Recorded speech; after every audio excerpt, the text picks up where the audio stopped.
À l'approche des sessions annuelles de l'APN et de la CCPPC, Monsieur l'ambassadeur de la République du Congo en Chine a rencontré notre journaliste Xie Changchang pour exprimer son point de vue face à cet événement majeur de la vie politique chinoise. Bonjour, Monsieur l'ambassadeur. Vous assisterez à la session annuelle de la CCPPC et de l'APN en tant qu'observateur étranger. Quels sont les sujets qui vous intéressent le plus? C'est avec beaucoup d'intérêt que je participe à ces réunions, notamment quand l'occasion nous est donnée à nous tous qui sommes invités de prendre connaissance du rapport d'activité de ces deux organes et surtout du rapport d'activité que présente le gouvernement à l'Assemblée populaire nationale. Je pense que la CCPPC et l'APN permettent aux ambassadeurs étrangers comme vous de mieux comprendre la politique intérieure et internationale de la Chine. Pensez-vous que la Chine et la République du Congo puissent s'inspirer mutuellement de leur voie de développement et de la gouvernance du pays?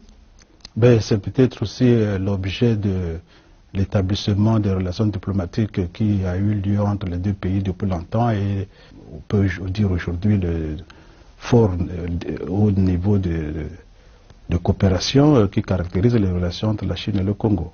Depuis sa prise de fonction, le président Xi Jinping tient sa promesse d'approfondir les réformes pour garantir un meilleur développement au pays.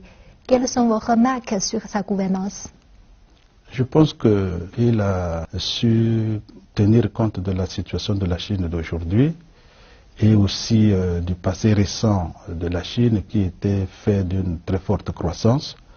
Et naturellement, s'il s'arrête, comme on dit, essaie de dormir sur les lauriers, ce ne serait pas évident pour la Chine de tenir les défis qui s'opposent à elle aujourd'hui. Il fallait absolument approfondir cette politique d'ouverture et de réforme et c'est ce que le président Xi Jinping fait si habilement.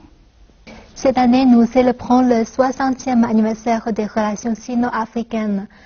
Selon vous, quelles sont les caractéristiques de cette amitié si unique et comment la Chine et les pays africains doivent-ils coopérer dans l'avenir?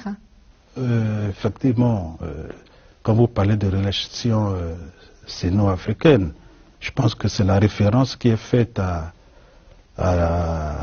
l'année à laquelle la Chine a établi les relations diplomatiques avec un premier pays africain, je crois que c'était l'Égypte, en 1956. C'est un peu le pays qui a ouvert la voie à tous les autres.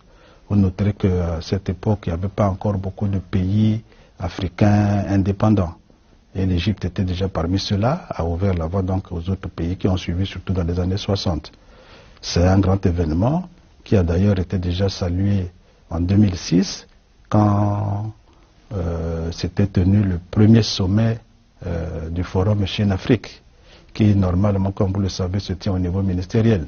Mais pour saluer cet événement, déjà, en 2006, les deux parties avaient convenu de tenir tout un sommet ici en Chine. C'est une référence très importante et aujourd'hui, je pense que beaucoup de pays africains ont suivi la voie de l'Égypte et la Chine a pratiquement des relations diplomatiques avec la quasi-totalité des pays africains et ça se passe très bien. Vous avez la preuve avec ce qui s'est passé dernièrement en Afrique du Sud, au sommet de Johannesburg.